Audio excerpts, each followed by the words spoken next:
What is going on, guys? It is DigiWatch TCG coming to you with some news and discussion about the Ultimate Cup for 2023 in June and July. And some news was just recently put out today, May 2nd. And I hope to get this out in the next hour or so that you guys can at least be informed on this information. So, with that said, please like, subscribe, leave your thoughts below, and let's get into it. And first things first, this news is not actually up on the Digimon card game website, although I'm going to just go over the event if you don't know what the Ultimate Cup is, and really quickly. If not, you can scroll through until you see a change in the page here. But first off, Ultimate Cup here is a modified format rule type of format, I guess you could say. But basically, it has things like you can only play one color decks, or that they have specific ban lists or restricted lists and such. They did put a poll out a while ago in the beginning of the year of what players would like to see, and they just announced the rule set and everything for the upcoming format. So we'll talk about it. We'll talk about some of the things they hit. But first, I just want to go over some of the things here. So as I mentioned before, it is a modified rules type of format. It's usually, these ones are in March, June, September, and December, so about every 2 months. These are the North American, if you're watching from North America. Top Cut, Play TCG, Core TCG, those are three of the companies that are hosting the event. And I would just keep an eye on these, add to their Discord, add to their waitlist, because now that we have the actual rules out there, some people may not be interested in the tournament anymore. Maybe they were looking for something different. Maybe they were looking, they don't want to do it anymore. But essentially, you may have a chance to get into those tournaments, although they have already been capped as of now. But there's no harm in putting yourself in the waitlist, so just keep that in mind. Of course, you have the European and Oceania. I don't mean to neglect those. I'm just from North America, so I'm going to focus on that. And then we have the prize list, and just to go over the prize list really quick, we do have the card list here for Event Pack 4. You get basically one on entry, and then depending on where you end up, you get 1+ packs. Or I think you get two, maybe, if I'm not mistaken. Two. Yeah, two on participation. And then, of course, you can pause these pages if you really want to admire the artwork here, but you have Digimon, you have Guilmon. This is all from BT12. War Growlmon, or sorry, Growlmon, and then War Growlmon over here. And then you have Gallantmon here. This is a new raid one with the stamp Ultimate Cup alternate art of Gallantmon. I believe that's like top 8. Get that? Yeah, Gallantmon is top 8. And then you have Imperial Paladin mode here. And you have the Crimson mode over here as the top champion and second place arts. Really cool stuff. I like Ultimate Cups. I actually like them a little bit more than regionals. Unfortunately, it's a shame that you don't qualify for nationals through these events. They should add that into here.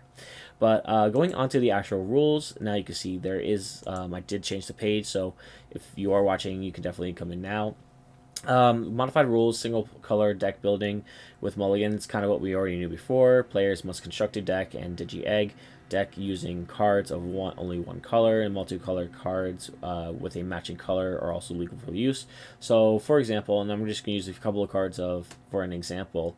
So, Flame Hellscythe is a dual color card. It's purple, yellow, and you can play that in a fully purple deck. The eggs and the deck all should be the same color, but if you do play something like a Flame Hellscythe in that deck, then you would need something like a Murray, which has purple and yellow and considers itself both a yellow and a purple tamer, to be able to use that card. You can't use like a TK, like another yellow, specifically yellow card, to just put in the deck for that one card. So just something to think about.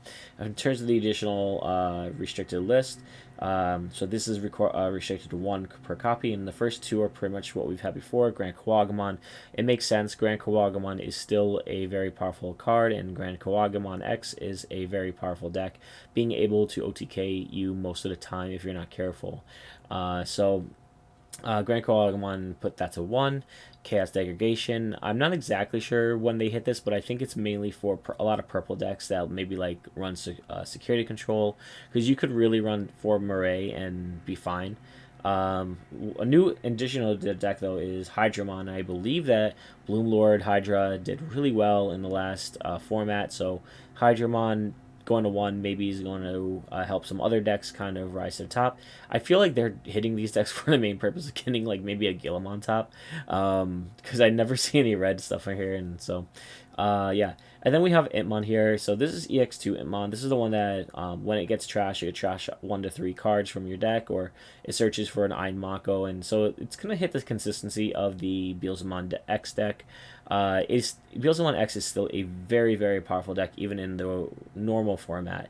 It's supposed to be like one of the best decks regardless. And I was kind of asking this question to one of my friends the other day. I was like, if they do the Ultimate Cup, do you think they're going to hit something from this? And I actually thought they were going to hit Iron Mako, because Iron Mako allows you to stack your deck and stuff like that. And so I thought that was going to be the reason. But EX2 Itmon is definitely a good hit. It hits the consistency of the deck, and I feel like a lot of people are still going to be playing it. They have the security rookies they could put in now instead. They could put BT2 ones, just anything that mills, and there's definitely other choices you could run as another rookie instead.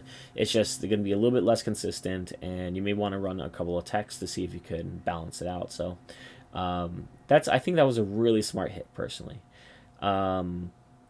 Yeah, because I'm between two decks myself. Because I am in one of the events. I'm gonna either probably play Beelzemon or All Force Digimon, so one of the two. And then additional bandlit cards we have Death X makes sense because it gives decks like purple and black a little bit of an unfair advantage. Being able to hard play this, it does get rid of a bunch of floodgates on the field and can hit like bigger, wider decks if they choose to go that route. And then you have where Garurumon X Antibody. I still believe that if they were going to be hitting Garurumon X or Garurumon the deck, then this card should definitely be banned or put to 1. And I think that actually solves the problem for where Garurumon decks, but we don't really need to worry about this at the moment. There's not that many decks topping, maybe 1 out of 16, and I think that shows that the deck has essentially been nerfed or power crept with the other decks that come out. And then Super Small Werewolf mode, of course, playing purple Minerva Loop is a problem, and hitting this to 0 means that it's not a problem anymore.